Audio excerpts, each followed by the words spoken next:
اس حادثے کو 30 سال کا عرصہ ہو چکا ہے جب علی محمد صوفی کا سامنا ایک خونخوار ریچھ سے ہوا تھا۔ علی محمد ابھی تک سانس لینے کے لیے ایک پلاسٹک کی نلی کا سہارا لے رہا ہے۔ علی محمد صوفی ان سینکڑوں افراد میں شامل ہے جو جنگلی جانوروں کے خطرناک حملوں میں زندہ بچ گئے۔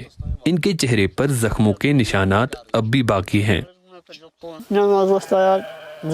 میں 2 بجے کے قریب نماز کے لیے جا رہا تھا کہ اچانک ریچھ نے مجھ پر حملہ کیا اور مجھے زمین پر گرا دیا۔ ریچھ میرے سینے پر چڑھ گیا۔ میں نے اس سے خود کو چھڑانے کی کافی کوشش کی۔ آخر میں جب میں تھک گیا تو میں نے ہمت ہاری۔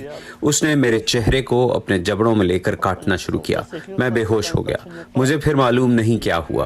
میرا 18 ماہ تک اسپتال میں علاج چلتا رہا۔ میری زندگی میرے لیے ایک بوجھ بن کر رہ گئی ہے۔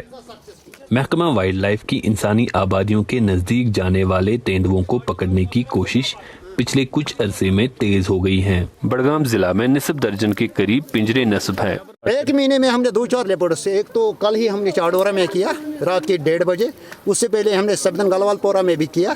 ایک مہینے میں 4واں لیپرڈ ہے ہمیں۔ علاقے میں وائلڈ لائف محکمے کے اہلکار لوگوں کو بچاؤ کرنے کی تدبیریں اختیار کرنے اور خاص طور سے رات کے وقت باہر نہ نکلنے کی تاکید کرتے ہیں۔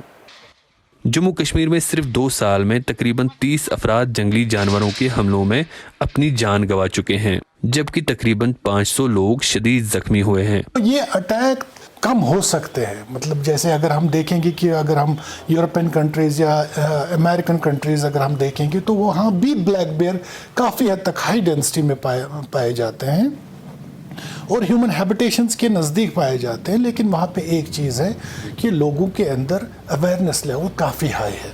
ان کو پتہ ہے کہ جانور کو کیسے ایک سیف پیسیج دینی ہے اور جانور کو کیسے فیل کرانا ہے کہ میری وجہ سے آپ کو خطرہ نہیں ہے، تاکہ جانور ایوائڈ کرے ہیومن پریزنس اور اپنے نیچرل کوریڈور میں چلا جائے۔ جنگلوں کے نزدیک مکانوں کی تعمیر جاری رہنے سے جنگلی جانوروں میں بھی عدم تحفظ کا وہی احساس پیدا ہوا ہے جو انسانوں میں اس وقت ہوتا ہے جب کوئی ان کی زمین پر، ان کے گھروں پر قبضہ کر لے۔ جانور کو نہیں پتا ہے کہ یہ میرے ساتھ، یہ میرے لیے ڈیفینسو وے میں آیا ہے یا آفینسو وے میں۔